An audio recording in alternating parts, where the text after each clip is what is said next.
스카이입시교육의 국어팀장 윤기신입니다. 오늘은 경찰대학 2025학년도 기출문제를 가지고 여러분들이 경찰대학 시험을 어떻게 준비해야 되고 그리고 또 이제 어떻게 접근을 해 가야 되는지에 대해서 말씀을 드리도록 하겠습니다.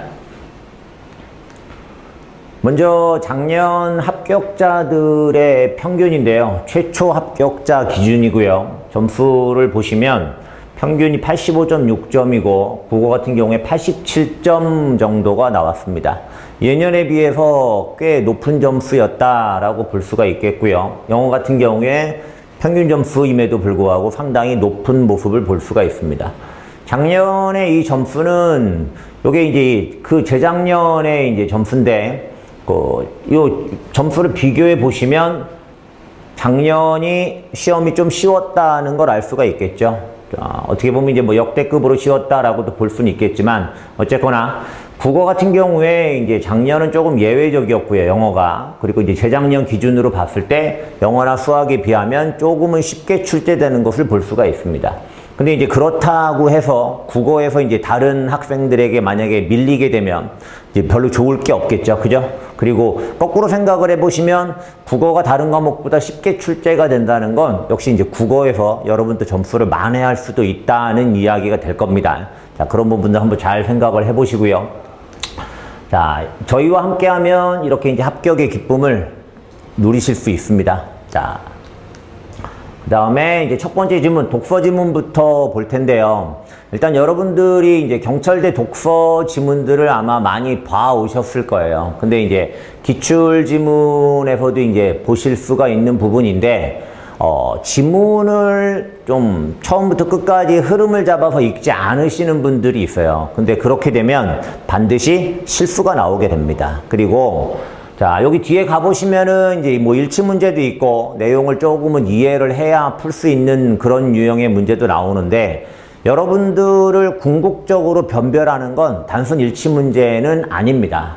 제시문의 내용을 충분히 이해하고 그 이해를 바탕으로 풀어야 하는 그 몇 문제가 있는데 이제 그 문제들을 가지고 여러분들을 변별을 하게 되기 때문에 지문을 가급적이면 좀 빠른 속도로 정확하게 이제 읽으셔서 내용의 전체적인 흐름을 이해하시고 문제를 푸시는 게 훨씬 더 도움이 됩니다. 그 이해의 속도를 빠르게 해야 궁극적으로 해결이 되는 거지 단순하게 뭐 일치 문제를 어떤 기술적인 방법만으로 이제 푼다고 해서 해결이 되는 건 아니다라고 하는 거 반드시 좀 명심하셨으면 좋겠고요. 그리고 여러분들 정도의 학생들이라면 충분히 빠른 속도로 이해할 수 있을 정도의 지문이 나옵니다. 그러니까 지문 읽는데 너무 시간이 오래 걸린다라고 생각하지 마시고 그게 오히려 더 빠른 길일 수 있다라고 생각을 하시고 자, 지문을 최대한 이해할 수 있도록 노력을 하시면 좋겠습니다. 자, 첫 번째 독서 지문인데요. 노화에 대한 이야기를 하고 있어요. 노화. 자, 핵심 개념에 해당이 되니까 노화의 정의를 이야기했고요. 그죠? 일종의 속도 개념이다라고 이야기를 하고 있습니다. 당연히 뭐 빨라지거나 느려질 수 있겠죠. 가속노화라고 하는 개념, 역노화라고 하는 개념 있고요. 뭐 생물학적 연구에서 자, 뭐 생물학적 기전을 조작하는 방법으로 노화의 속도는 달라질 수 있다라고 이야기를 합니다. 예를 들어 요렇게 그 예까지 이제 함께 설명을 하고 있습니다. 자, 그 다음에 자, 두 번째 페이지인데요. 노화가 쌓이면 당연히 이게 누적이 되겠죠. 그죠? 자, 이 누적 정도를 측정하는 표준화된 방법으로 생물학적 나이가 활용된다라고 해서 자, 여기 이 정도의 내용을 보시면은 이제 여러분들 제시문을 충분히 빠르게 이해할 수 있는 정도가 됩니다. 그죠? 그리고 이제 저희는 이제 화면에서 여러분들이 보고 있기 때문에 이해를 돕는 차원에서 이제 밑줄을 치는 정도를 활용을 하고 있는데 실제로 여러분들이 제시문을 읽고 내용을 정리하실 때는 이해가 되는 부분들은 굳이 표시를 할 필요가 없겠죠. 그죠?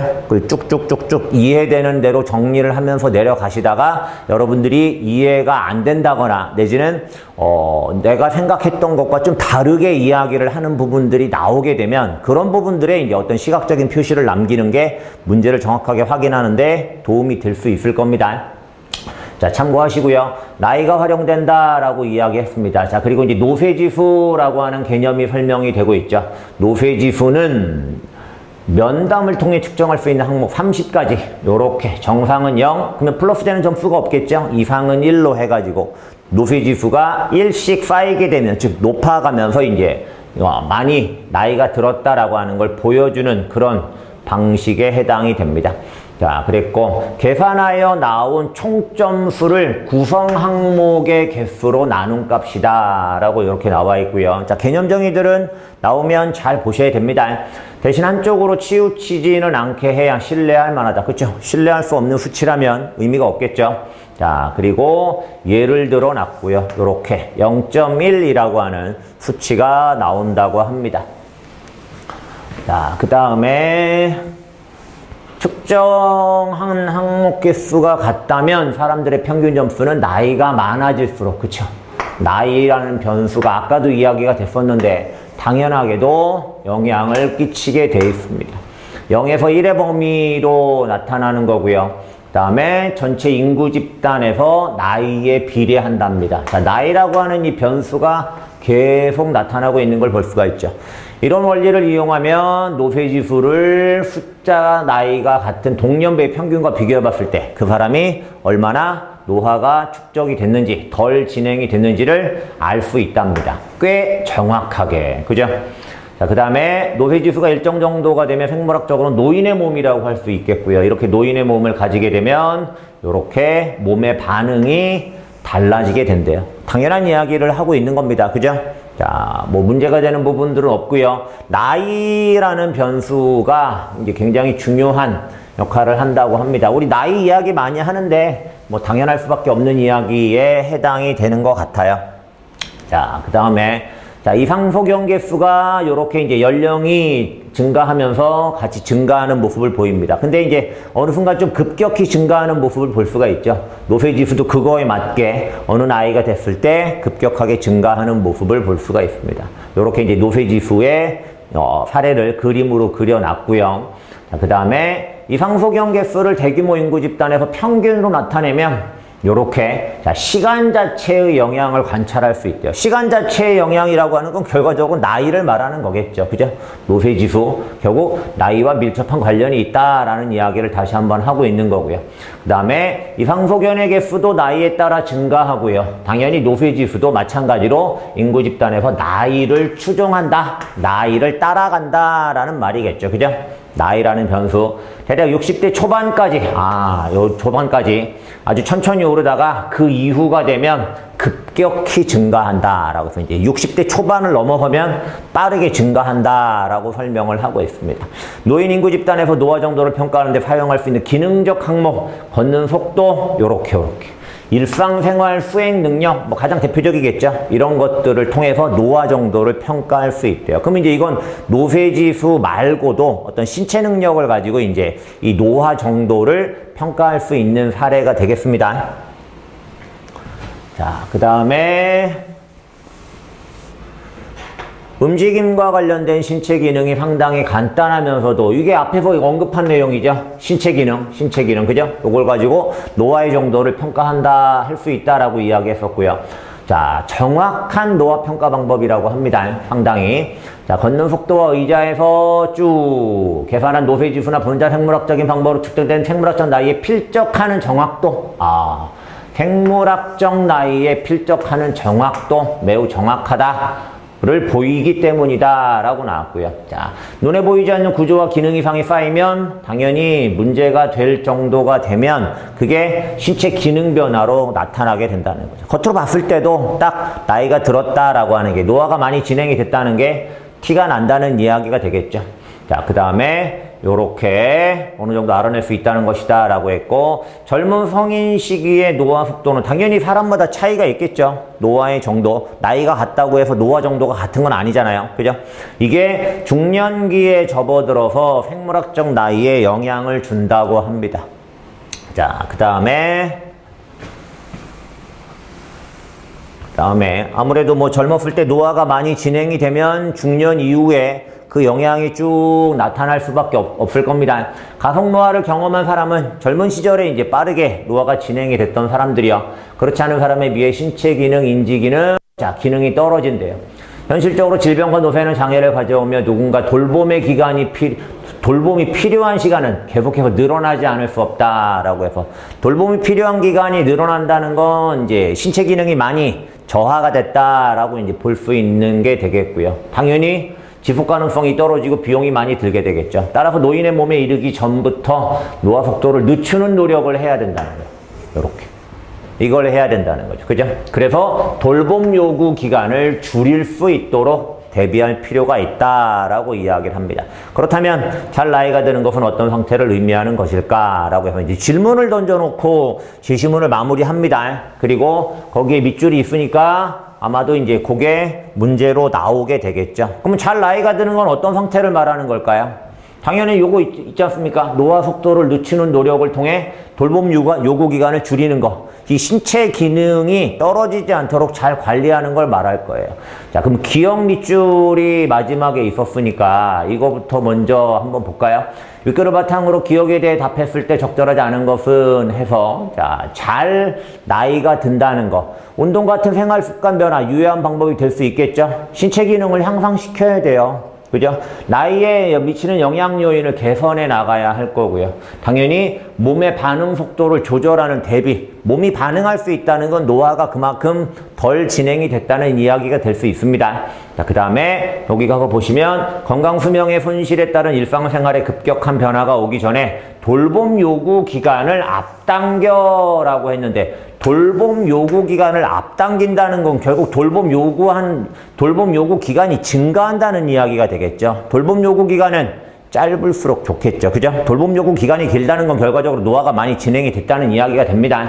요게 답이 되겠습니다. 자, 기억과 관련된 문제부터 한번 풀어봤고요. 자, 그러면 이제 1번부터 다시 한번 보겠습니다. 1번 보시면 자, 일치 문제 물어보고 있습니다. 자, 생물학적 나이는 측정하는 표준화된 방법이 될 수 있다. 맞죠? 나이가 괜히 있는 게 아니었었고 우리 제시문에서 이 내용을 계속해서 확인했습니다. 그죠?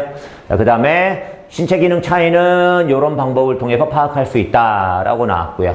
그 다음에 눈에 보이지 않는 몸의 이상이 축적되어 큰 문제가 발생하면 관찰할 수 없다고요? 아니죠. 눈에 보인다고 했습니다. 그죠? 그걸 통해서 노화의 정도를 판단한다라고 이야기를 했으니까요. 답은 3번이 되겠습니다. 3번. 자, 넘어가고요. 윗글에서 활용한 서술 방식으로 가장 적절한 거. 자, 서술 방식을 묻는 문제가 나오고 가장 적절한 걸 물어보면 전체 글의 흐름을 묻는 건데 이때 가장 먼저 생각하실 건 제시문에서 뭐를 설명했느냐 이제 그 부분을 가장 먼저 생각을 하셔야 됩니다. 제시문에서 설명한 건 노화였어요. 그죠? 노화라고 하는 개념을 뭐 노쇠지수라든가 어떤 신체 기능과 관련한 여러 가지 내용들을 통해서 설명을 하고 있었죠. 종류를 구분하는 건 없었죠. 개념의 특성, 노화라고 하는 개념의 특성, 근거자료 제시했죠. 노쇠지수 같은 거. 2번이 답이 되겠네요. 자, 정확성의 의문을 드러낸다고요? 아니, 통시적 아니고요. 그죠? 공통점 없죠. 답은 2번이고요. 빠르고 정확하게 푸실 수 있어야겠습니다. 자, 어떤 걸 생각해야 되는지를 다시 한번 잘 생각을 하시고요. 자, 그 다음에 노쇠지수에 대한 설명으로 가장 적절한 거. 30개의 측정 항목인데 정상이 24, 이상이 6이면 노쇠지수는 0.25래요. 맞나요? 30개, 6개면은 20%죠? 그러면 요건 틀렸네요. 자, 그 다음에 여러 질병과 관련된 변수를 적게 고려할수록, 이거 많게 고려해야 신뢰도가 높아지겠죠? 그죠?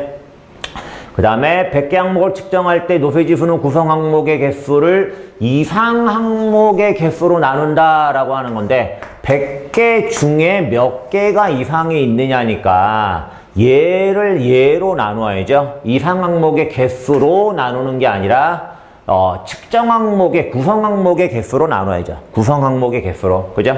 자, 그 다음에 30개 항목을 측정한 사람들의 나이별 이상 소견 개수는 시간의 영향에 따른 노쇠지수의 증가와 유사한 패턴. 나이별 이상 소견의 개수는 당연히 나이가 들면서 증가하게 됩니다. 그죠? 그러면 이 노쇠지수의 증가와 유사한 패턴. 그렇네요. 요게 맞는 말이 되겠네요. 그죠? 나이가 들수록 노쇠지수가 증가하고, 그죠? 나이별로 이상소견의 개수도 증가하고. 아까 그래프 보셨죠? 그 두 개의 그래프가 비슷한 모양을 갖고 있는 걸 가지고 문제를 내고 있었습니다. 자, 정의된 개념이 내용과 함께 문제화되고 있는 걸 볼 수 있었고요. 자, 그 다음에 네 번째 문제, 이거 아까 풀었었죠? 자, 돌봄 요구기간 앞당기는 건 좋은 게 아니다라고 이야기했었고요. 그림 1과 그림 2, 자, 이상소견의 개수가 나이에 따라서 증가하는 걸 보여줬던 그림이었고요. 노쇠지수가 나이가 증가하면서 이제 급격하게 증가하는 모습을 보여준 그 그림들이었어요. 적절하지 않은 것은 이라고 해서 이상소견 개수가 많아질수록 노쇠지수가 당연히 커지게 되죠. 그죠? 그래프상으로도 그랬고요. 건강수명을 늘려 돌봄 시간을 줄이게 되면 노쇠지수의 기울기는 완만하게, 그쵸? 요렇게 급격하게 증가하던 게 아무래도 조금은 완만하게 요렇게 증가할 수 있을 겁니다.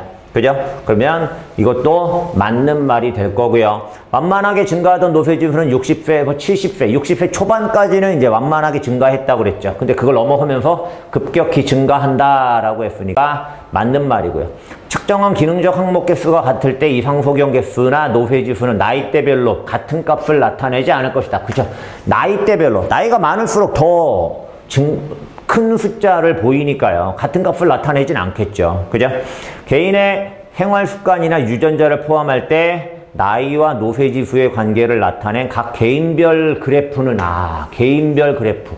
개인별로 노화의 정도는 같다고요? 다르다고요? 다르다고 그랬죠. 그죠? 가속노화를 젊었을 때 경험한 사람들은 그게 중년 이후에까지 영향을 미칠 수 있다고 그랬습니다. 그러면 각 개인별 그래프는 같은 곡선 아니죠. 그죠? 자, 5번이 틀렸습니다.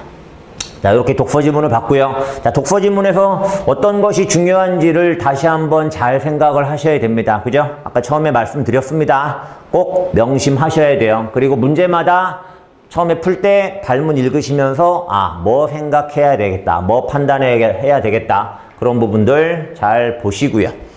자, 그 다음에 두 번째 지문은 현대시 지문입니다. 현대시 지문 첫 번째는 지금 이제 김광윤의 추일서정이라고 하는 시예요. 아마 여러분들 교육과정 공부에 충실하신 분이라면 그래도 몇 번 정도는 볼 수 있었던 글이 아닐까.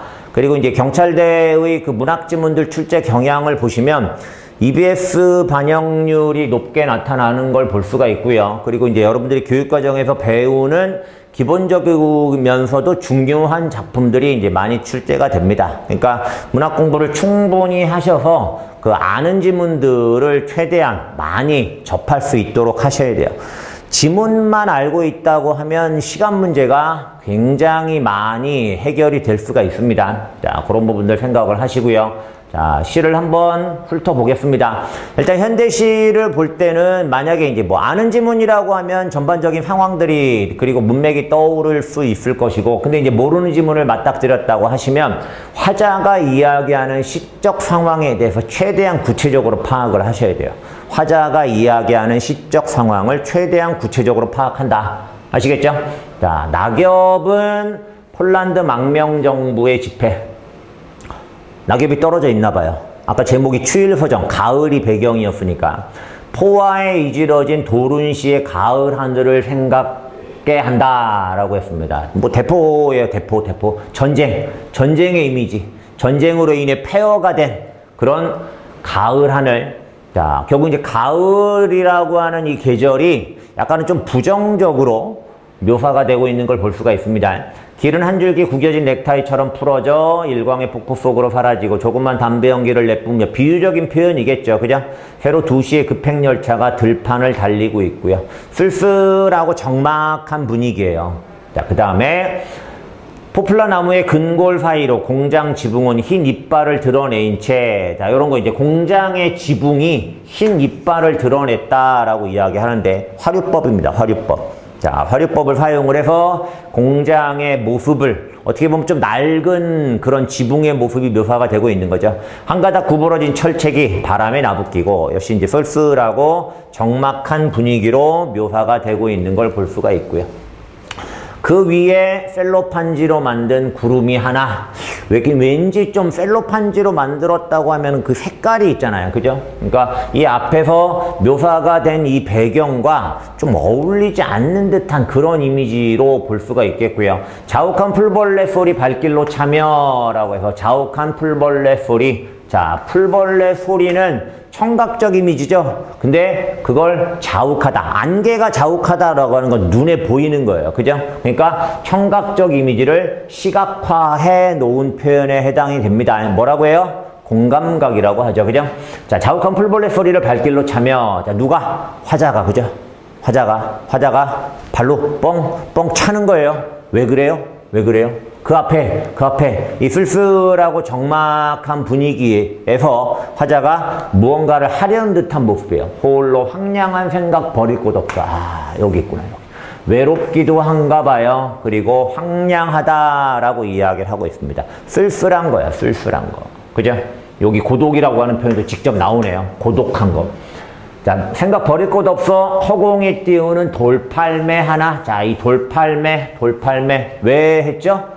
이 황량한 생각을 버릴 곳 없어. 자, 이 쓸쓸함, 자기 내면에서 느껴지는 그런 쓸쓸함을 버릴 곳이 없어. 돌팔매를 하는 거야, 돌팔매. 저 멀리 던져버리려고 하는 거죠. 그죠? 기울어진 풍경의 장막 저쪽에 고독한 반원을 긋고 잠기어 간다라고 했는데, 마지막 이 행을 보기 시면 이 황량한 생각으로부터, 그 고독함이라고 하는 생각으로부터 벗어났나요? 벗어나지 못했나요? 벗어나지 못하고 있죠. 그죠? 자, 추일서정이라는 제목으로 이 내면의 고독, 쓸쓸함, 이제 그런 정서를 표현을 하고 있는 시입니다. 여러 가지 감각적 이미지들이 동원이 되면서 묘사가 되고 있었고요. 자, 요건 이제 첫 번째 시였습니다. 그 다음에 두 번째 시 보시면 김수영의 폭포예요. 폭포. 많이 보셨어야 하는 지문입니다. 그죠? 폭포라고 하는 자연물을 이용해서. 자, 폭포는 어떤 이미지를 가지고 있죠? 수직으로 낙하하죠? 수직으로. 그죠? 수직으로 낙하하는 그런 이미지예요. 고든 절벽을 무서운 기색도 없이 떨어진다라고 이야기합니다. 뭐 폭포가 절벽에서 떨어지는데 두려워하겠나요? 그럴 리가 없겠죠. 그죠? 무서운 기색도 없이 떨어진다.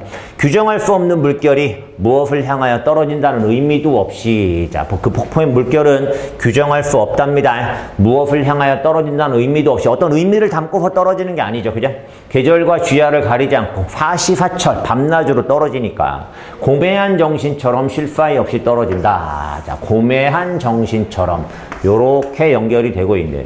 폭포를 고매한 정신이다 라고 하는, 자, 원관념을 생각을 해볼 수 있는 표현이 나왔습니다. 처럼 쉴 사이 없이 떨어진다. 금자나도 인가도 보이지 않는 밤이 되면, 자, 이거 꽃 한 송이 피어있지 않다는 거죠. 별로 안 좋은 문맥입니다. 인가도 사람의 흔적조차도 볼 수가 없다는 거예요. 당연히 이 밤은 부정적인 이제 상황을 의미할 것이고, 밤이 되면 폭포는 고든 소리를 내며 떨어진다라고 했는데, 자, 이 고든 소리라고 하는 이 표현이 이 시에서 중요한 표현이 되겠죠. 그죠? 자, 그 뒷부분 가보시면 나옵니다. 고든 소리는 고든 소리이다. 고든 소리는 소리이다. 고든 소리는 소리이다. 고든 소리는 고든 소리를 부른다. 자, 이 부분입니다. 폭포가 수직으로 떨어지면서 만들어내는 고든 소리. 그건 소리래요. 당연한 얘기인데 고든 소리는 고든 소리를 부른답니다. 무슨 말이에요? 폭포가 곧게 떨어지는 모습을 통해서 고든 소리를 불러낸대요. 그걸 본 누군가가 곧게 아, 나도 폭포처럼 곧게 살아가야겠구나 라고 하는 걸 생각하고 느낄 수 있다는 거죠. 그거 누가 생각하고 느낄까요? 화자가 생각하고 느끼는 거죠.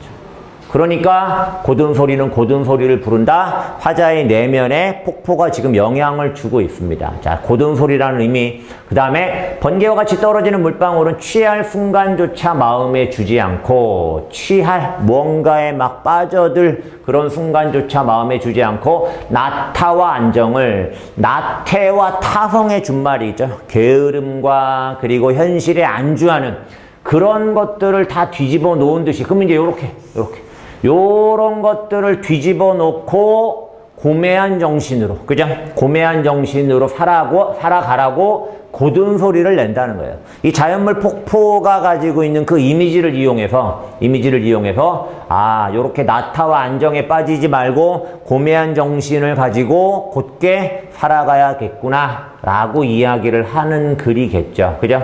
자, 뒤집어 놓은 듯이 높이도 폭도 없이 떨어진다 라고 나왔습니다. 자, 떨어진다의 밑줄이 있었고요. 자, 폭포라고 하는 시까지 이제 봤습니다. 그러면 자, 문제를 한번 가볼까요? 가나에 대한 설명으로 가장 적절한 것은 이라고 그래서, 자, 요런 문제를 좀 잘 푸실 필요가 있어요. 여러분들을 이제 변별할 수 있는 그런 문제 유형에 해당이 되고 또 많이 나오기도 합니다. 자, 가는 구체적인 심상을 나열하면서 아까 가시 설명하면서 뭐라고 말씀드렸어요? 다양한 감각적 이미지들이 나타난다라고 이야기를 했었죠. 그죠? 다양하다라는 표현이 나타날 수 있는지는 좀 생각을 해봐야 되는데, 여기서 일단 뭐 시각적 이미지가 있고요. 여기서도 시각적인 이미지, 여기서도 시각적인 이미지. 아, 그렇네. 시각적 이미지가 주로 쓰이고 있네요. 그죠? 그런데 여기가 보시면 이제 청각이 있고요. 그죠? 공감각이 같이 나타났었고, 여기서도 다시 시각적 이미지가 나타나고 있고요. 시각과 청각 그리고 이제 공감각적 이미지가 나타나고 있으니까 뭐 다양한 감각적 이미지라고도 볼 수 있을 것 같습니다. 그러면 구체적인 심상을 나열하면서 가능하겠죠. 그죠? 나는 추상적 관념을 반복하면서 시상을 형성한다 라고 했는데, 요건 요거고 요건 요거라는 얘기네. 그러면 나시에서 추상적 관념이 있었나요? 한번 보실까요? 자, 추상적 관념이라고 볼 수 있는 거요. 추상적인 관념, 추상적인 거, 눈에 보이지 않는 머릿속에 있는 생각. 자, 무서운 기색. 아, 요거는 확실하죠. 고매한 정신, 그죠? 고매한 정신, 어떤 의미라든가 이런 표현. 자, 그 다음에 고든 소리라고 하는 표현도, 이것도 사실 이제 진짜 소리를 이야기한다기보다는 그거 자체가 함축적 의미를 가지고 있었고요. 그 다음에 나타와 안정이라고 하는 표현, 나타와 안정이라고 하는 표현, 부정적인 이미지의 이제 문맥의 표현이긴 하지만 어쨌거나 선택지에서 이야기하는 추상적 관념에 해당이 되는 표현이기는 합니다. 자, 근데 표현이 반복이라고 나와 있어서 일단 추상적 관념들이 많이 등장하는 모습을 볼 수는 있죠. 그죠?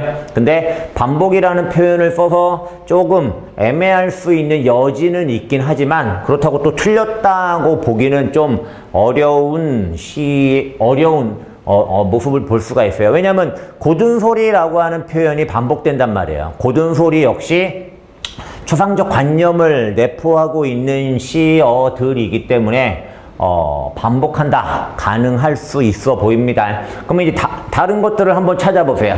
역동적인 이거 아니었죠? 정적인 장면을 묘사하면서, 아니죠. 오히려 폭포가 곧게 떨어지는 모습이니까 안 되겠죠. 그죠? 자, 3번 선택지가 조금 매력적인 내용을 담고 있는데 정감이라는 표현을 사용하고 있어요. 정감. 정서, 감흥 이런 걸 나타내는 표현이거든요. 그런가요? 자, 가에서는 지금 여러 가지 자연물들이 사용이 되고 있고, 나에서는 폭포라고 하는 자연물이 사용이 되고 있는데, 그러면 폭포의 정감, 폭포가 주는 정서, 감흥, 그걸 이야기했나요? 그것보다는 폭포가 갖고 있는 이미지를 이용을 했죠. 이미지. 아까 요 추상적인 심상이라고 하는 이 부분을 이용을 했다고 볼 수가 있기 때문에 요 정감을 주제로 형상화하고 있다라고 하면 맞지가 않습니다. 그리고 폭포 같은 경우에는 주정적인 성격보다는 주지적인 성격을 좀 더 강하게 가지고 있는 시로 볼 수가 있어요. 그래서 이 부분은 맞지 않겠고요. 자, 뭐 상황의 반전 이런 거 나타나지 않죠. 그죠? 그 다음에 비유를 통해 대상의 여러 속성들의 구체성을 부여하고 있다라고 나왔는데, 자, 이건 어떠세요? 비유를 통해 대상의 여러 속성들의 구체성을 부여하고 있다라고 나왔는데, 비유를 통해, 자, 요거 한번 볼까요? 자, 가시 같은 경우에는 낙엽은 망명정부의 집회 이렇게 나오고 있죠. 그죠? 그러면 비유가 사용이 되고 있고 구체화했다라고 볼 수가 있겠습니다. 근데 이제 폭포는 쭉 해가지고 고매한 정신처럼이라고 이야기를 하고 있는데, 고매한 정신이라고 하는 게 폭포의 원관념으로 나타나면서 고매한 정신처럼 이렇게 가고 있지 않습니까? 근데 비유를 통해 대상의 여러 속성들의 구체성을 부여한다라고 했는데 이게 틀렸네요. 이게 대상이 여러 속성들 구체성을 부여한다. 일단 폭포가 가진 속성은 여러 가지가 아니었어요. 그죠? 곧게 떨어지는 그 모습. 그 다음에 거기다가 구체성을 부여하는 게 아니라 뭐였죠? 추상적인 의미를 부여했죠. 그죠? 그래서 5번 선택지는 맞지 않겠고요. 답은 1번으로 해야 되겠습니다. 자, 판단하는 게 쉽지 않을 수 있었어요. 선택지에서 약간의 좀 함정 비슷한 부분들도 있었고, 다른 이제 매력적인 오답들이 있던 문제였고요. 근데 이런 유형이 많이 나옵니다. 자, 여러분들을 변별할 수 있는 문제니까 혹시나 헷갈리셨다고 하면 다시 한번 잘 보셔야 되겠습니다. 자, 그 다음에 두 번째 문제요. 가래 검사한 것으로 적절하지 않은 것은 추일 서정에 대한 이야기죠. 추일은 가을날 화자가 감각적으로 경험한 대상이다. 그죠? 가을날 바라본 여러 모습들, 자, 그런 것들이 나오니까, 자, 추일은 심리적 상황, 그죠? 화자의 그 쓸쓸한 내면과 연결되는 표현이 되니까. 근데 뭐 이거 뭔가요? 반발하여? 이런 거 아니겠죠? 그죠? 3번이 답이 되겠네요. 자, 그 다음에 보기와 같은 표현을 사용한 구절. 흔들리는 종소리의 동그라미 요거죠. 청각을 시각화해놨어요. 청각의 시각화, 공감각입니다. 아까 봤던 거죠. 자, 빠르게 고르실 수 있어야 되겠고요. 그 다음에 A를 단서로 나의 폭포를 이해한 내용으로 가장 적절한 것은, 자, 요게 이제 또 쉽지 않았던 문제가 됩니다. 자, A가 뭐였을까요? A가 여기 있네요. 금자나도 인가도 보이지 않는 밤이 되면 폭포는 고든 소리를 내며 떨어진다 라고 해서, 이게 지금 이제 부정적인 상황이라고 그랬죠. 이런 부정적인 상황, 밤이 되면 폭포는 고든 소리를 내며 떨어진다 이렇게 나오는데, 그러면 폭포는 밤에만 떨어지나요? 폭포는 낮에는 안 떨어지나요? 낮에도 떨어지죠. 근데 밤이 되면 고든 소리를 내며 떨어진대요. 자, 이걸 어떻게 해석을 해놨는지 자 볼까요? 한번. A를 단서로 나의 폭포를 이해한 내용으로 가장 적절한 것은, 폭포가 지닌 본질을 이해할 수 없다? 그런 이야기는 아니죠. 여기서 고든 소리라고 하는 의미로 풀어내고 있습니다. 폭포의 현상은 밤이 되어야 드러난다 라고 했는데, 현상이라고 하는 것은 지금 이제 뭐 이렇게 떨어지는 모습을 말한다 라고 볼 수가 있겠죠. 밤이 되어야 드러난다. 밤이 되어야만 떨어지는 건 아니잖아요. 그죠? 낮에도 떨어져요. 낮에도 떨어져. 근데 밤이 되면 고든 소리를 낸다 라고 이야기를 하고 있으니까, 폭포의 본질은 폭포의 현상에 있지 않다. 어떤가요? 현상이라고 하는 걸 떨어지는 모습이라고 생각을 하면, 폭포가 가진 본질, 고든 소리잖아요. 근데 그 고든 소리는 밤이 되어야만 드러나는 그런 성질을 가지고 있어요. 그러면 폭포는 낮에도 떨어지고 밤에도 떨어지지만, 밤이라고 하는 그런 부정적인 상황이 되어야만 고든 소리라고 하는 그 폭포의 본질이 드러난다는 거죠. 그런 거잖아요. 왜? 우리 평상시에 잘 지낼 때는 그 어떤 사람이 그 진짜 어떤 모습을 가진 사람인지 잘 몰라요. 그러다가 그 사람이 이제 뭔가 이렇게 좀 위기 상황이라던가 안 좋은 상황에 놓이게 되면 그 사람이 진짜 어떤 사람인지 알 수 있게 된다고, 그런 이야기 들어보셨죠? 여기서도 그런 거네요. 폭포는 낮이건 밤이건 굳게 떨어지는 그런 본질을 가지고 있어요. 근데 그게 낮에는 잘 안 보이다가 밤이라고 하는 부정적인 상황이 됐을 때 드러난다는 거죠. 그럼 그 폭포가 가진 본질이라고 하는 건 그 폭포가 떨어지는 그 모습에 있는 게 아니라 그게 어떤 상황에 놓이느냐에 따라서 나타나는 거다. 그러면 이게 맞는 말이 되겠죠. 그죠? 모순되는 그런 거 없고요. 그죠? 낮과는 다른, 아니죠. 똑같은 모습을 갖고 있는데 그게 밤이라고 하는 부정적인 상황에서 나타나는 거다라고 풀어놨습니다. 근데 문제는 이제 선택지 내용을, 표현을 이렇게 써놨다는 게 이제 문제가 되고요. 그걸 이해할 수 있어야 돼요. 맞죠? 자, 9번은 3번이었고요. 자, 그 다음에 마지막 문제입니다. 마지막 문제. 자, 기억, 니은에 대한 설명으로 가장 적절한 것은, 자, 기억, 니은이 뭐였나요? 기억, 니은이. 기억은, 잠기어간다. 뭐가 잠기어가는 거죠? 고독한 반원을 긋고 허공에 띄우는 돌팔매 하나가 잠기어가는 겁니다. 그죠? 자, 돌팔매 하나가 자신의 그런 황량한 생각을, 이런 어떤 쓸쓸함을 떨쳐버리기 위해서 던진 건데 그게 이렇게 그냥 잠겨버리고 말죠. 그래서 그런 어떤 쓸쓸함으로부터 벗어나지 못하는 모습을 보여주고 있었고요. 자, 여기서는요. 떨어진답니다. 떨어진다. 떨어진다. 뭐가 떨어져요? 폭포가 떨어지죠. 폭포가 떨어지죠. 그죠? 폭포가 떨어지죠. 자, 그러면 기억, 니은에 대한 설명으로 가장 적절한 거. 기억과 니은은 대상의 핵심적인 속성을 드러낸다. 맞나요? 돌팔매 떨어질 수밖에 없죠. 그죠? 폭포도 떨어질 수밖에 없고요. 핵심적인 속성을 드러낸다. 오, 가능할 것 같습니다. 그죠? 문제 없죠? 문제 없죠? 기억과 니은, 슬픔, 정서. 니은은 전혀 관련이 없고요. 의지를 표현한다. 기억은 의지와 전혀 상관이 없죠. 그죠? 문제를 해결하나요? 그런 거 해결이 안 돼요. 황량한 생각 떨쳐버리려고 했지만 떨쳐내지를 못하고 있으니까. 그 다음에 이것도 없고요. 답은 1번이 되겠네요. 이해하셨어요? 자, 현대시 공부를 조금 하셔서 여러분들이 이제 알고 있는 지문들이 알고 있는 지문들을 시험에서 만날 수 있도록 하시는 게 필요하고요. 그 다음에 만약에 이제 모르는 지문을 만났다. 그럼 뭐 어쩔 수 없이 읽어야 되는 거니까 제시문을 읽으실 때 화자가 이야기하는 그 구체적인 상황을 최대한 세밀한 부분까지 파악을 하려고 하시고, 그리고 그거에 맞춰서 이제 문맥을 쭉 읽으시는 거예요. 문맥에 대한 이해가 세부적으로 안 된다고 하면 당연히 이제 어쩔 수 없이 그때는 긍정적이냐 부정적이냐 요 정도의 문맥만 읽으시고, 선택지에서도 이게 지금 긍정적으로 말을 하고 있다, 부정적으로 말을 하고 있다, 그런 식으로 이제 판단을 해서 그게 일치하지 않는지를 이제 확인하시는 방식으로 해결할 수 있습니다. 자, 자세한 내용들은 다시 이제 본 강의에서 여러분들 만나서 이야기를 할 수 있으면 좋겠고요. 자, 오늘 이번 수업은 여기까지 하겠습니다.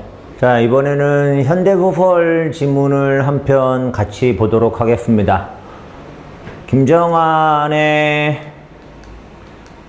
모래톱 이야기라고 하는 소설이 나왔었고요. 자, 현대소설 지문을 읽으실 때는 일단 이제 알고 있는 지문이라고 하면 어떤 대목인지 확인을 하시고 등장하는 주요 인물들 떠올리셔서 문제를 풀 수 있으면 될 거고요. 만약에 이제 모르는 지문이라고 하면은 이제 읽으실 때 가장 먼저 파악을 하셔야 되는 부분은 시점입니다. 시점. 고전소설하고 다르게 이제 현대소설은 이 시점이 이 서술 방식에 여러 가지 영향을 줄 수가 있기 때문에 읽어 내려가시면서 인물 중심으로 정리를 하는데 시점이 뭐구나 라고 하는 걸 생각하면서 읽으셔야 돼요. 자, 그리고 이제 금방 말씀드렸던 것처럼 소설에서는 인물이라는 요소가 우리가 시험을 볼 때는 가장 중요한 요소가 됩니다. 그래서 어떤 인물들이 등장을 하고 그 인물들이 어떤 상황에 놓여 있고 그 상황에서 어떤 정서 태도를 보이는지를 정리하시는데, 특히나 현대소설 같은 경우에는 그 인물의 심리의 흐름, 그 심리가 미묘하게 변화하는 부분들이 있습니다. 그런 부분들이 이제 문제로 나오게 되면 이제 어려울 수 있기 때문에 그런 부분들에 좀 집중을 하시면서 내용을 파악을 하시는 게 좋습니다. 자, 그럼 질문 한번 같이 볼까요? 내가라고 시작을 하네요. 그죠? 내가. 건우란 소년에 대해서라고 나오는데, 자, 일단 나라가라는 표현이 나오니까 1인칭이겠죠. 그럼 이제 내 이야기인지 아니면 다른 인물의 이야기인지를 보셔야 돼요. 학기 초 가정방문을 나간다라고 나오니까 아마도 나는 학교 교사인 것 같습니다. 자, 그 다음에 가정방문을 쭉 써오라고 하였다라고 해서 섭얘기라고 하는 제목에 이 건우가 이제 자기가 사는 그 어떤 뭐죠? 그 공간에 대한 이야기를 한 겁니다. 그죠? 자기가 사는 고장 쭉 나왔고요. 조마의 섬이라는 곳이에요. 조마의 섬. 몇백 년 쭉 모래가 밀려서 된 나라의 땅이래요. 모래가 밀려서 된. 생각 잘 해보시면 제목에 나와 있던 모래톱이라고 하는 공간을 이야기를 하는 건데, 어떻게 보면 정상적인 육지가 아닌 공간에 해당이 돼요. 모래가 밀려서 형성이 된. 근데 그런 공간이 일제 때 일본 사람의 소유가 됐고 해방 후부터는 어떤 국회의원의 명의로 둔갑이 됐다고 합니다. 그러니까 정상적인 육지라고 볼 수도 없는 땅에 사람들이 살고 있었는데, 그 땅마저도 또 여러 힘 있는 사람들에 의해서 이렇게 저렇게 됐다는 이야기가 되겠네요. 그죠? 그리고 나서 또 다른 유력자까지, 그죠? 그리고 거기에 발붙이고 살아오던 사람들과는 무관하게 소유자가 뒤바뀌고 있었다라고 하는, 건우가 살아가는 섬 조마의 섬에 대한 이야기를 교사인 내가 보고 있고요. 자, 그리고 그 글을 통해서 무언가를 저주하는 듯한 소년 건우죠. 날카롭고 냉랭한 심사를 읽을 수가 있었답니다. 그죠? 그랬고 갑자기 무슨 고발이라도 당한 심정으로 라고 해서, 그쵸? 자신이 가르치는 교사잖아요. 그러니까 이제 학생에 대한 어떤 이유 없는 죄책감, 그런 비슷한 감정이라고 볼 수 있겠고요. 자, 그 다음에 장면이 바뀝니다. 사투리 표현이 나오는 걸 볼 수가 있고요. 자, 새로운 인물들이 등장을 하고 있어요. 뭐 소설을 아시는 분들은 이제 쉽게 파악을 하실 수가 있을 텐데, 자, 갈바세 연간 윤춘삼 씨가 있고요. 기름이 절은 수건, 어렵게 살고 있다는 이야기가 되겠죠. 이 말을 한번 훔치고 나서 이 섬에 대한 이야기를 할 거래요. 자, 그 다음에 술잔을 한 잔 비우고 조마의 섬 이야기는 언젠가 건우가 써냈던 섬 이야기에 몇 가지 기막히는 일화가 붙은 것이었다라고 해서, 그리고 섬 얘기를 하고 있습니다. 자, 앞에서 언급됐던 이야기랑 좀 비슷하게 내용이 나오고 있습니다. 자, 그 다음에 건우 할아버지는 처음부터 개탄조로 나왔다라고 나왔고, 그쵸? 조상들로부터 물려받았답니다. 그렇게 자기네들 것이라고 믿었던 땅인데 갑자기 외놈의 동청명의로 둔갑을 했더래요. 이완용의 을사보호조약이라는 것 때문에. 그죠? 자, 윤춘삼 씨 역시 이제 증오의 빛을 보이는 모습을 볼 수가 있고요. 이글거리기 시작했다. 그리고 1905년 을사년, 자, 을사보호조약이 맺어지던 당시에 이야기를 하고 있어요. 조선 토지 사업이라고 하는 거.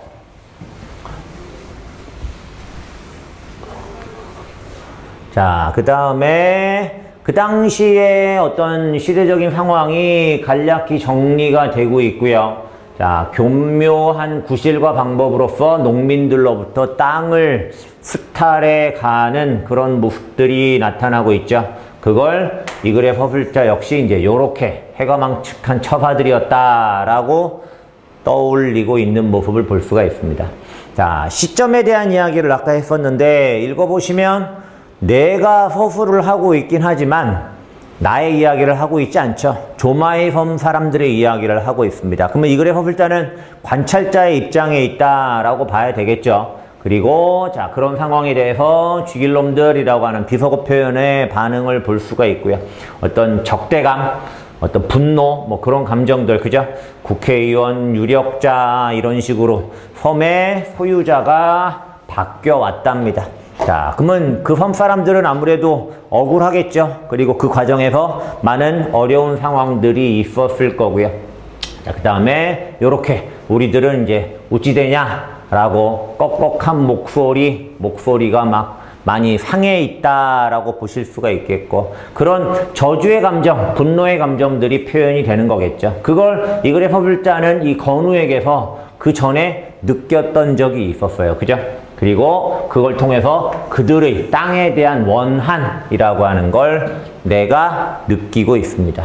자, 거기까지가 이제 제시문이었고요. 조마의 섬 사람들의 이야기를 내가 쓰고 있었습니다.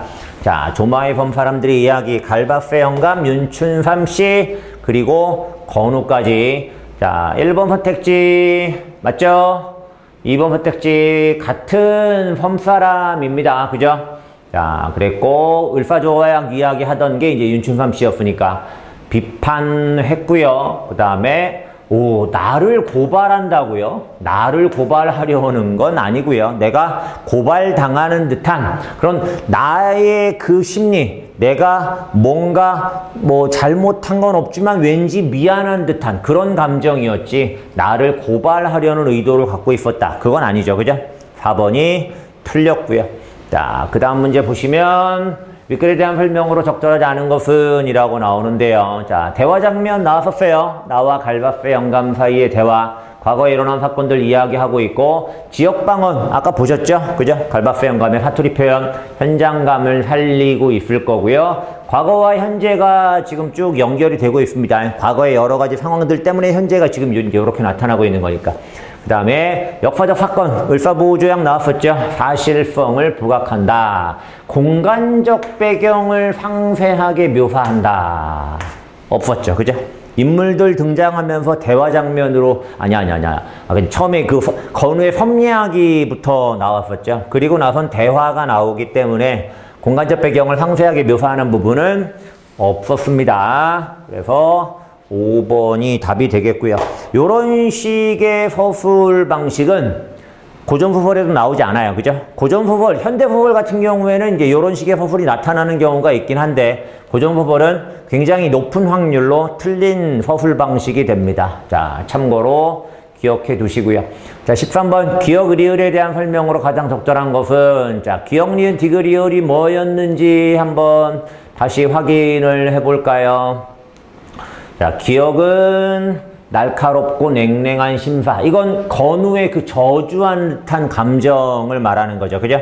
그 다음에 니은은 윤춘삼씨의 퉁방울 같은 눈. 퉁방울이라고 하는 게 이제 그 옛날 소의 목에 걸려있는 그런 구리, 그리고 노쇠 같은 거로 만들어진 방울을 얘기하는 거예요. 그러니까 눈이 굉장히 이렇게 툭 튀어나오는 듯이 생긴, 어쨌거나 증오의 감정을 갖고 있는 외양에 해당이 되겠고요. 꺽꺽한 목소리, 갈바세 영감의 목소리죠. 저주하는 듯한 그 감정이 실려있다라고 이야기를 했었습니다. 자, 그러면 기억과 니은은 외양 묘사에 내포된 인물의 행동을 암시한다. 기억은 외양 묘사가 아니었어요. 그죠?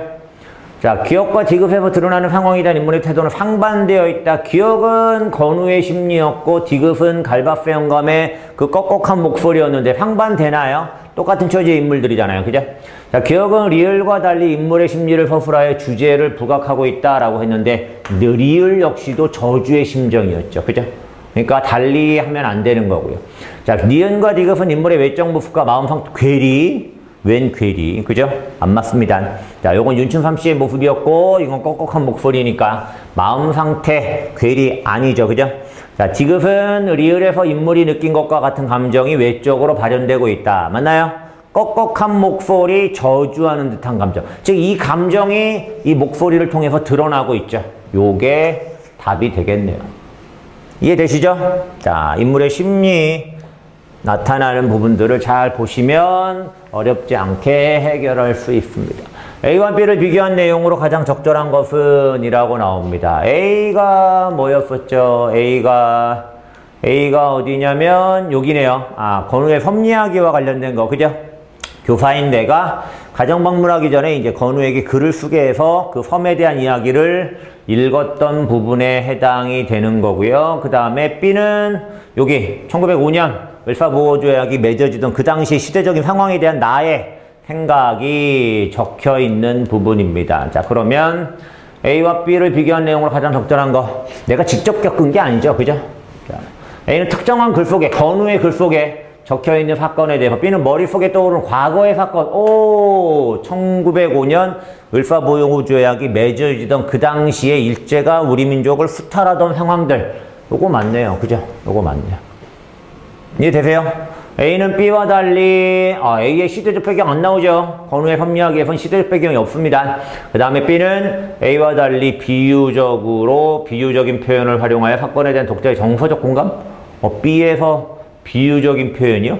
비유적인 표현. 자, 2번이 맞습니다. 나머지 선택지는 확인해 보시고요.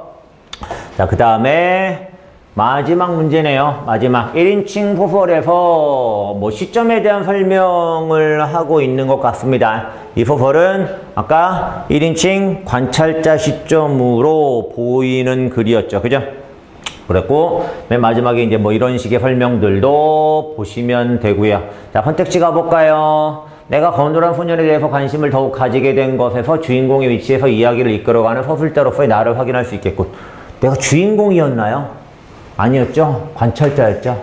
1번이 답이네. 자, 쉽게 해결하고 가시고 나중에 공부하는 차원에서 나머지 내용들 확인하시면 됩니다.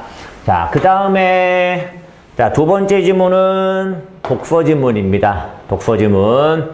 자, 사회학자 알박스는 이라고 나오는데 아까 그 전 시간에도 말씀을 드렸었는데 이 독서 지문을 안 읽으시면 안 좋습니다. 그죠? 안 읽으면 안 된다라고 말씀드리긴 좀 곤란하겠고, 시간 문제 때문에 이제 제시문을 좀 띄엄띄엄 읽으시는 분들이 있는데, 제시문을 빠르게 읽고 이해하시는 게 필요해요. 이해하시는 게. 무엇을 말하고 있느냐, 그걸 정확하게 이해하시면 문제를 좀 더 빠르고 효율적으로 풀 수가 있습니다. 자, 그 부분 다시 한번 말씀드리고요. 사회학자 알박스가 이야기한 뭐죠?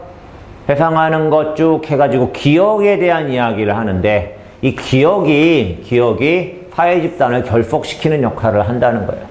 그리고 그 기억이라고 하는 것에서 이 집단 기억이라고 하는 거예요. 집단 기억. 요거를 이제 이 사람이 강조를 했다는 겁니다. 사회적으로 형성된 집단 차원의 기억. 이해됐죠? 우리 민족 모두가 가지고 있는 기억. 그런 개념을 소개를 해주고 있고요. 자, 그 다음에 상징적 기호를 공유하고 사회적 상호작용에 참여하여 의미를 획득할 때 형성이 된답니다. 자, 집단 기억이 어떤 것인지를 설명을 하고 있죠.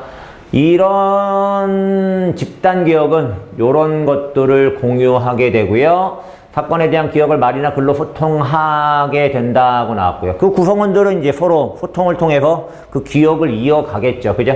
집단 기억은 어디까지나 개인의 의식 속에 존재하지만 구성원들은 후속 집단의 관점에서 사건을 이해하고 관련된 기억을 공유한다. 그리고 이를 후속 세대에 그렇게 전승이 된답니다. 그렇다면 집단 기억은 어떻게 전승되는가라고 해서 이제 어떻게 전승이 되는가? 공간과 시간, 그죠? 사회 집단과 연관 등이 관여를 하게 되고, 그 다음에 기억을 의미화하면서 널리 확산시키고 오랫동안 보존이 된다고 나오고 있고요. 이런 장소나 건축물을 설정을 하게 되면 그 기억을 떠올릴 수 있게 된답니다. 그러면 이제 이런 장소나 건축물들을 통해서 전승이 된다. 그렇게 이해를 할 수가 있겠죠. 그죠?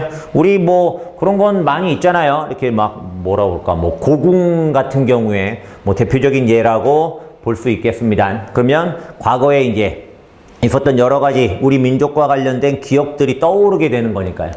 자, 그 다음에 공간이 사건을 의미하지만 그것이 기억으로 작용하려면 시간과의 접속이 필요하답니다. 자연적 시간이라고 하는 게 이제 의식작용에 필수적이다라고 했고, 그런데 집단 기억의 형성과 전승에서 중요한 건 이 사회적 시간이래요. 사회적 시간. 자연적 시간과 다른 사회적 시간. 요런 것들이 이제 그런 사회적 시간의 개념에 해당이 되겠죠. 기념일, 그죠? 사회적 시간. 이렇게 이제 이야기를 하고 있고요.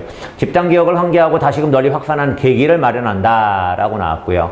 이렇듯 공간과 시간에서 형성된 집단 기억은 사회적 상호작용 속에서 상징적 기호를 통해 지속적으로 공유되고 소통된다. 개인의 기억은 그의 죽음과 동시에 소멸되지만 집단 기억은 소통을 통해 후속 세대까지 이어지게 된답니다. 사회적 시간을 통해서 사회적 시간 안에서 소통이 되고 그걸 통해서 다음 세대로 전승이 된다는 거예요.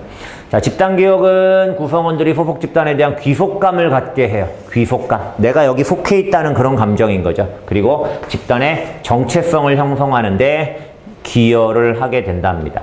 구성원들은 소속 집단의 주요 사건에 대한 집단기억을 공유하고 그로부터 자신 혹은 그 집단의 정체성이 무엇인가를 깨닫게 된대요. 자, 그 집단 기억을 통해서 정체성을 깨닫게 된다. 정체성을 형성하게 된다. 예를 들어서 설명을 하고 있습니다. 내가 어떤 가문의 후손이다. 당연히 정체성 형성이 되는 거겠죠. 거기에 집단 기억이 이제 중요한 역할을 한다는 이야기고요.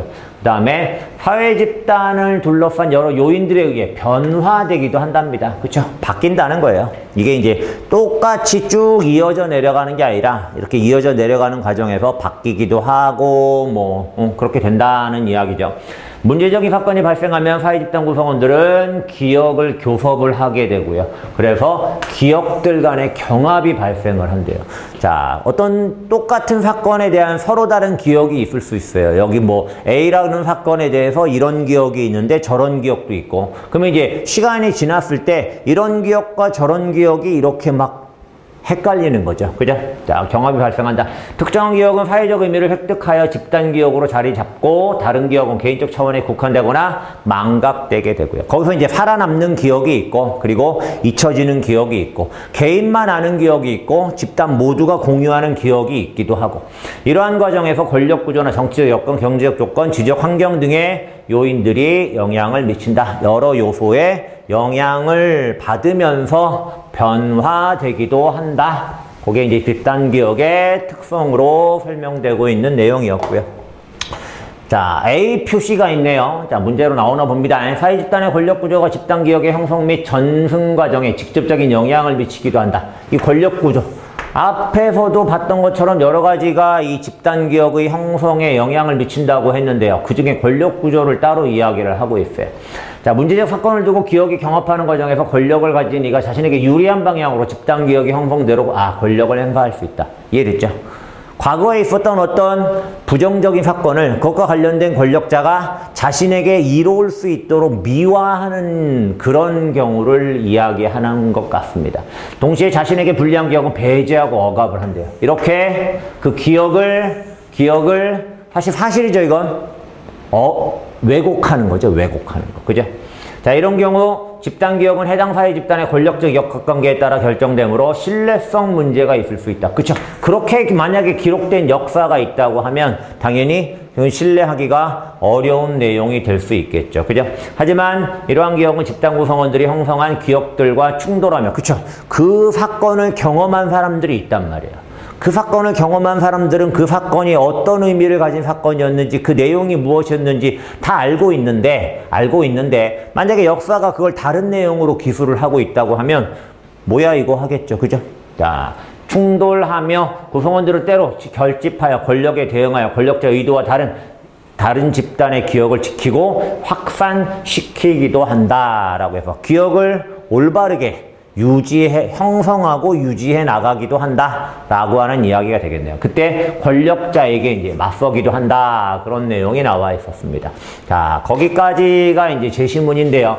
집단기억이라고 하는 개념에 대해서 이야기를 했죠. 그죠? 그리고 그것이 어떻게 형성이 되고, 어떻게 전승이 되고, 어떤 영향을 미치고, 그리고 이제 여러 가지 요인에 의해서 변화 발전하기도 한다. 라고 하는 내용까지 봤습니다.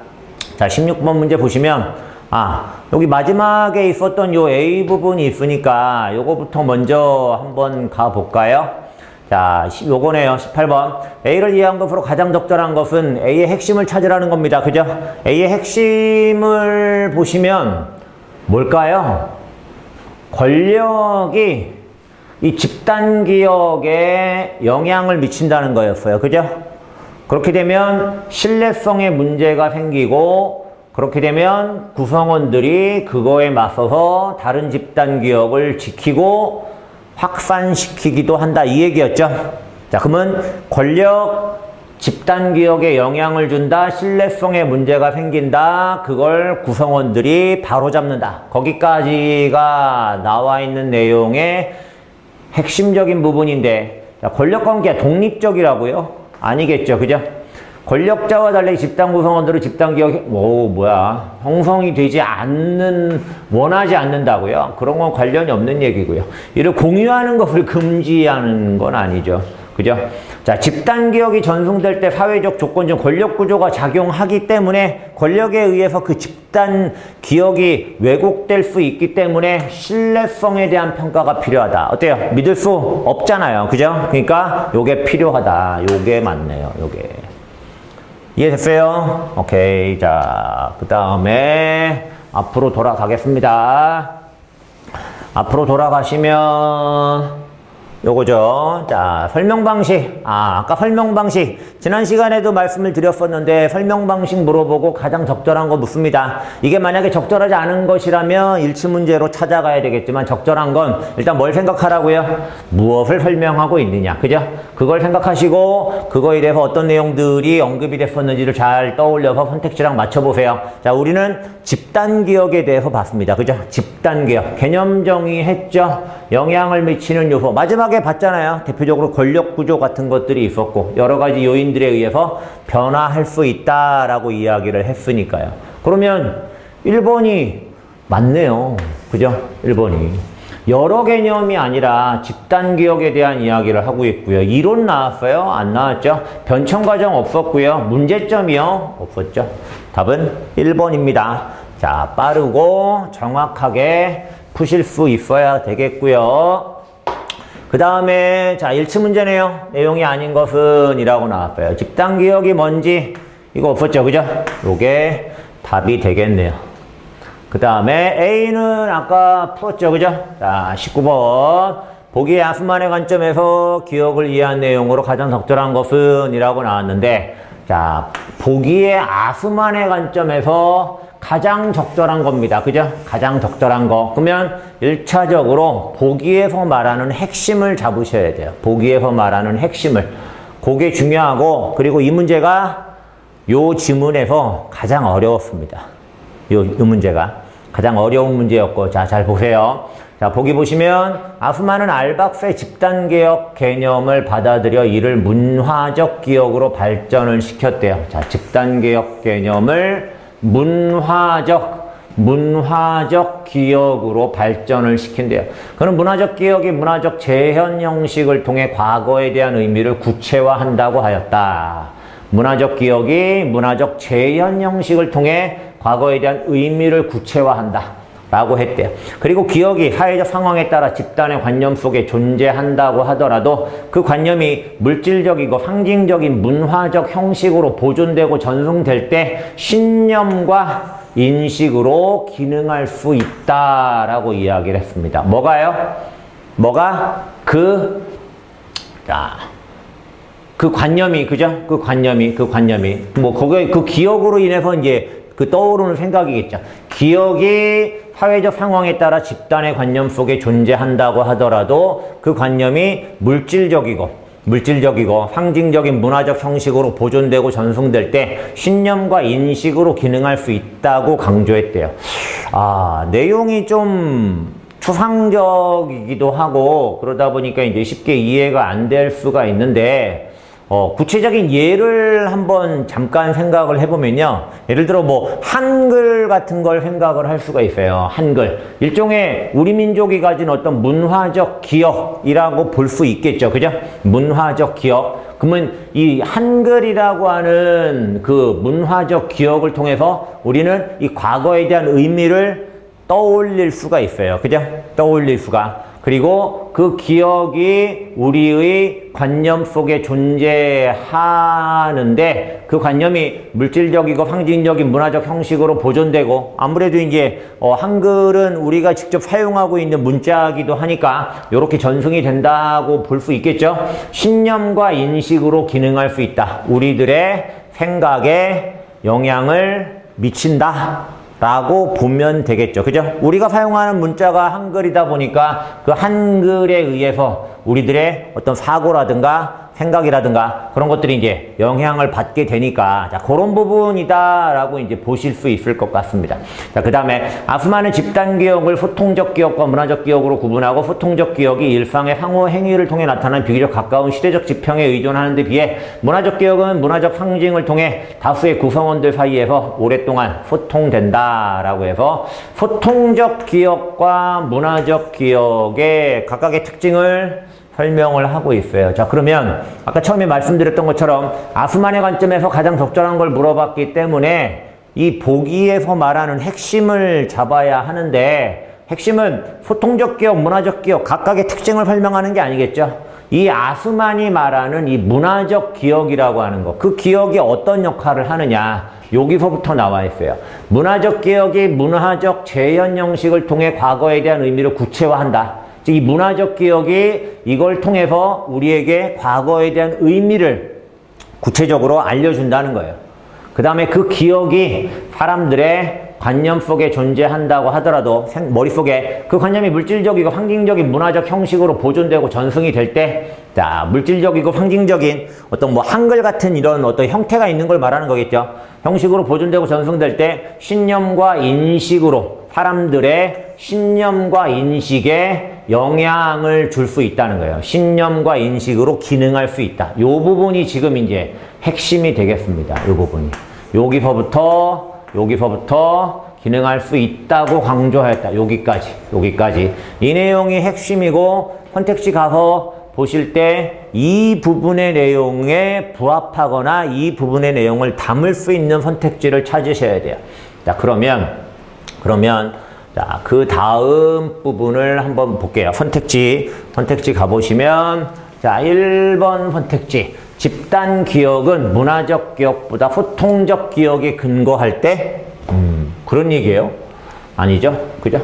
뭐뭐에 근거할 때 이런 게 아니고요. 그냥 소통적 기억과 문화적 기억의 그 각각의 특징을 설명했던 거지 뭐 소통적 기억에 근거할 때 신념을 높일 수 있다. 그 얘기는 아니었습니다. 집단 내 사회적 상호작용을 통해 개인의 의식 속에 형성되는 집단 기억은 문화적 재현 형식을 통해 그 의미를 구체화한다고 그랬죠. 재현 형식이 된다는 게 핵심이 될 수는 없어요. 그 다음에 개인이 자신의 기억을 문학작품으로 형상화하면 그 자체로 문화적 재현 형식. 개인이 이렇게 하면 이게 집단 기억이 된다. 이게 핵심이었나요? 아니었죠. 그죠? 4번 선택지. 집단이 함께 기억하는 역사적 사실이 존재한다면 그들의 집단 기억은 신념이나 공동의 인식으로 기능하게 된다라고 해서 역사적 사실이 존재한다면 그게 신념이나 인식으로 기능한다. 자, 다시 잘 생각을 해보세요. 역사적 사실이 존재한다고 해서 신념이나 인식으로 기능한다. 자, 보세요. 앞부분. 그 기억이 집단의 관념 속에 존재한다고 하더라도 그 관념이 물질적이고 상징적인 문화적 형식으로 보존되고 전승이 되어야만 신념과 인식으로 기능할 수 있다라고 이야기했죠. 같은 말인가요? 역사적 사실이 존재한다면 그들의 집단 기억은 신념이나 공동의 인식으로 기능하게 된다. 가능한가요? 아닐 것 같습니다. 그죠? 자, 5번 선택지 마저 볼까요? 집단 기억이 말을 통해 전달되며 개인의 의식 속에서 공유된다면 시간의 흐름에 따라 달라지거나 잊혀질 수 있다. 자, 이 부분이 나왔는데 시간의 흐름에 따라 달라지거나 잊혀질 수 있다. 자, 아까 한글에 대한 사례를 말씀을 드렸었는데 한글에 대한 우리 민족의 어떤 생각, 인식, 신념 그런 것들은 누구나 같을까요? 아니면 시대가 쭉 흘러오면서 그 한글에 대한 인식은 다 같았나요? 그렇지 않았죠. 그죠? 한글이 처음에 만들어졌을 당시에는 그 한글에 대해서 상당히 부정적인 시각이 강했었다고 합니다. 근데 지금은 그 누구도 좋지 않은 생각을 가진 경우도 있긴 한데, 예를 들면 그런 거죠.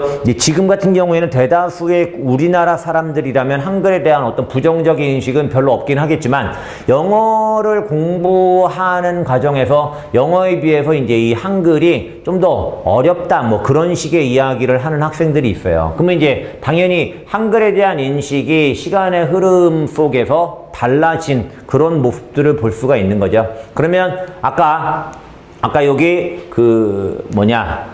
이 보기에서 이야기했던 요 기억이 사회적 상황에 따라 집단의 관념 속에 존재한다고 하더라도 그 관념이 물질적이고 상징적인 문화적 형식으로 보존되고 전승될 때 신념과 인식으로 기능할 수 있게 되면 그 신념과 인식으로 기능하는 그 과정에서 어떻게 돼요?